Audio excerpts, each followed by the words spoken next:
Chapter 10. The day passed much as the day before had done.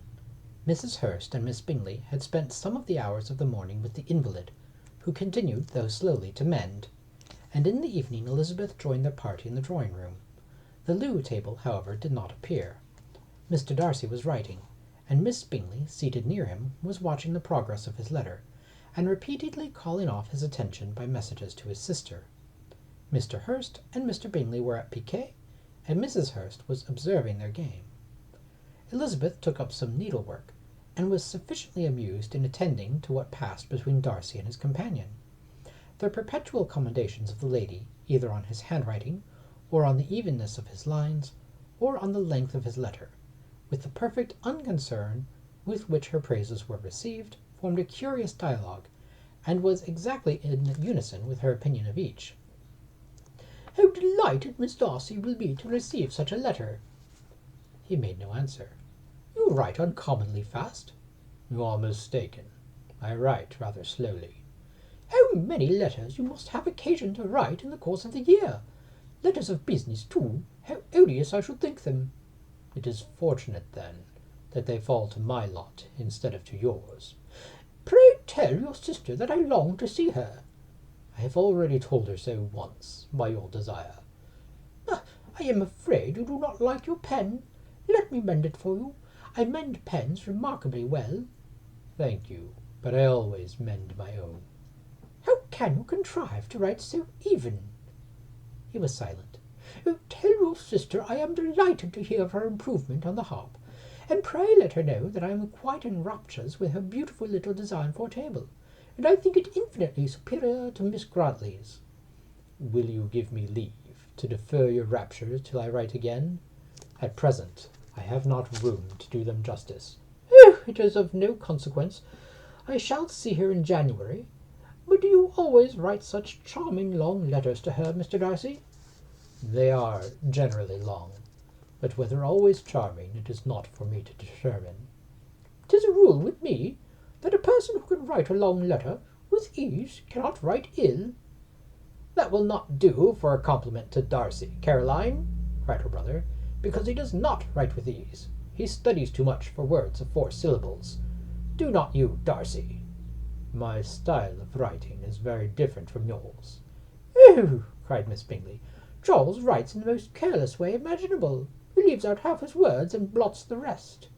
"My ideas flow so rapidly that I have not time to express them, by which means my letters sometimes convey no ideas at all to my correspondents." "Your humility, Mr. Bingley," said Elizabeth, "must disarm reproof." "Nothing is more deceitful," said Darcy, "than the appearance of humility. It is often only carelessness of opinion, and sometimes an indirect boast." "And which of the two do you call my little recent piece of modesty?" "The indirect boast, for you are really proud of your defects in writing, because you consider them as proceeding from a rapidity of thought and carelessness of execution, which, if not estimable, you think at least highly interesting. The power of doing anything with quickness is always much prized by the possessor, and often without any attention to the imperfection of the performance.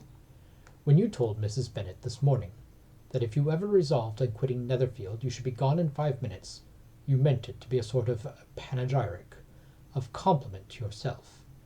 And yet what is there so very laudable in a precipitance which must leave very necessary business undone, and can be of no real advantage to yourself or anyone else?" "Nay," cried Bingley, "this is too much, to remember at night all the foolish things that were said in the morning. And yet, upon my honour, I believed what I said of myself to be true, and I believe it at this moment. At least, therefore, I did not assume the character of needless precipitance merely to show off before the ladies."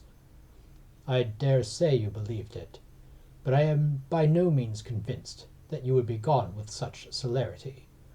Your conduct would be quite as dependent on chance as that of any man I know, and if, as you were mounting your horse, a friend were to say, 'Bingley, you had better stay till next week,' you would probably do it. You would probably not go, and, at another word, might stay a month." "You have only proved by this," cried Elizabeth, "that Mr. Bingley does not do justice to his own disposition. You've shown him off now, much more than he did himself." "I am exceedingly gratified," said Bingley, "by your converting what my friend says into a compliment on the sweetness of my temper. But I am afraid you are giving it a turn, which that gentleman did by no means intend, for he would certainly think the better of me, if under such a circumstance I were to give a flat denial, and ride off as fast as I could."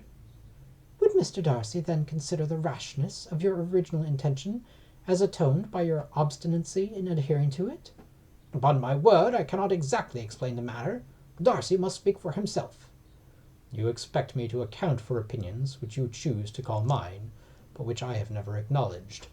Allowing the case, however, to stand according to your representation, you must remember, Miss Bennet, that the friend who is supposed to desire his return to the house, and the delay of his plan, has merely desired it, asked it without offering one argument in favour of its propriety." "To yield readily, easily to the persuasion of a friend is no merit with you." "To yield without conviction is no compliment to the understanding of either." "You appear to me, Mr. Darcy, to allow nothing for the influence of friendship and affection. A regard for the requester would often make one readily yield to a request, without waiting for arguments to reason one into it. I am not particularly speaking of such a case as you have supposed about Mr. Bingley. We may as well wait, perhaps, till the circumstance occurs before we discuss the discretion of his behaviour thereupon. But in general and ordinary cases between friend and friend, where one of them is desired by the other to change a resolution of no very great moment, should you think ill of that person for complying with the desire, without waiting to be argued into it?" "Will it not be advisable, before we proceed on this subject, to arrange, with rather more precision, the degree of importance which is to appertain to this request, as well as the degree of intimacy subsisting between the parties?" "By all means," cried Bingley.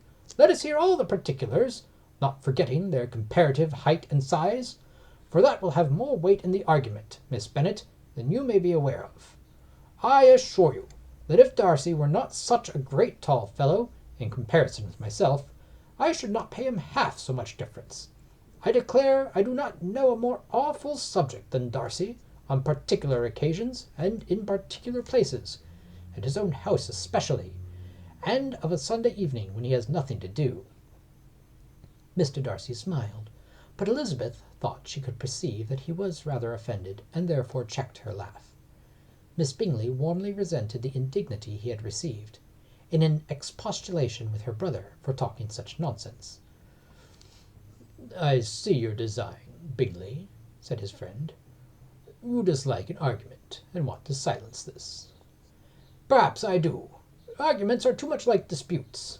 If you and Miss Bennet will defer yours till I am out of the room, I shall be very thankful, and then you may say whatever you like of me." "What you ask," said Elizabeth, "is no sacrifice on my side, and Mr. Darcy had much better finish his letter." Mr. Darcy took her advice, and did finish his letter. When that business was over, he applied to Miss Bingley and Elizabeth for the indulgence of some music. Miss Bingley moved with alacrity to the pianoforte, and after a polite request that Elizabeth would lead the way, which the other as politely and more earnestly negotiated, she seated herself. Mrs. Hurst sang with her sister, and while they were thus employed, Elizabeth could not help observing, as she turned over some music books that lay on the instrument, how frequently Mr. Darcy's eyes were fixed on her. She hardly knew how to suppose that she could be an object of admiration to so great a man, and yet that he should look at her because he disliked her was still more strange. She could only imagine, however, at last, that she drew his notice because there was a something about her more wrong and reprehensible, according to his idea of right, than in any other person present. The supposition did not pain her. She liked him too little to care for his approbation.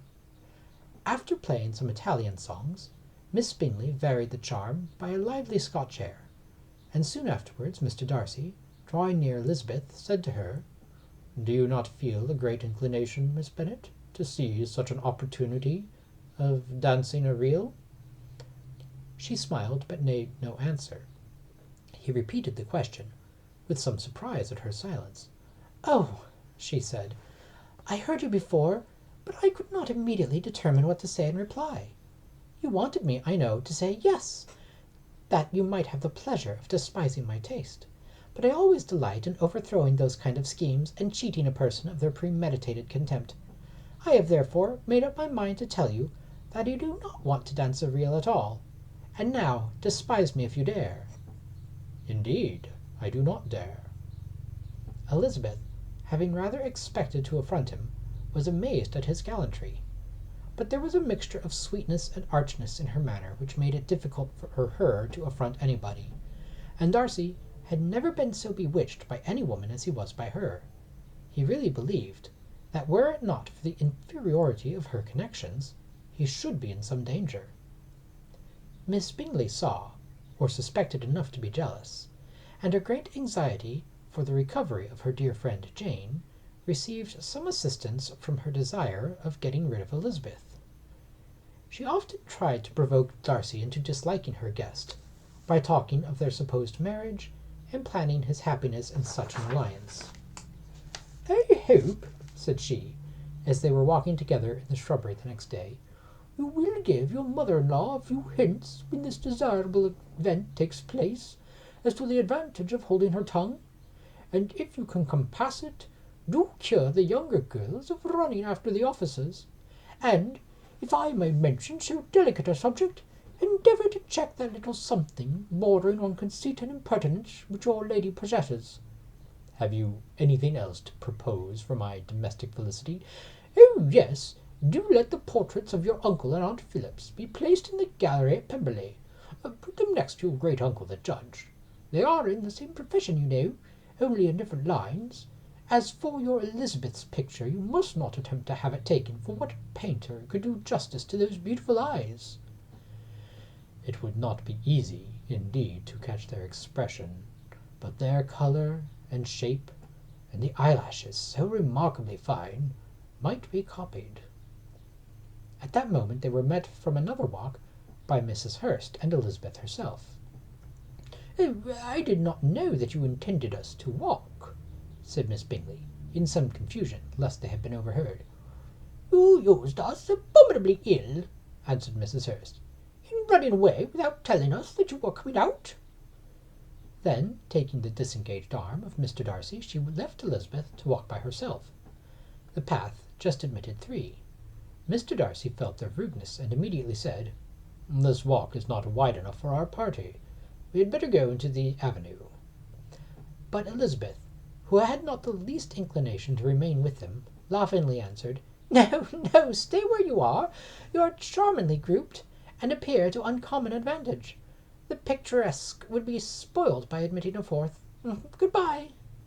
She then ran gaily off, rejoicing as she rambled about, in the hope at being at home again in a day or two. Jane was already so much recovered as to intend leaving her room for a couple of hours that evening.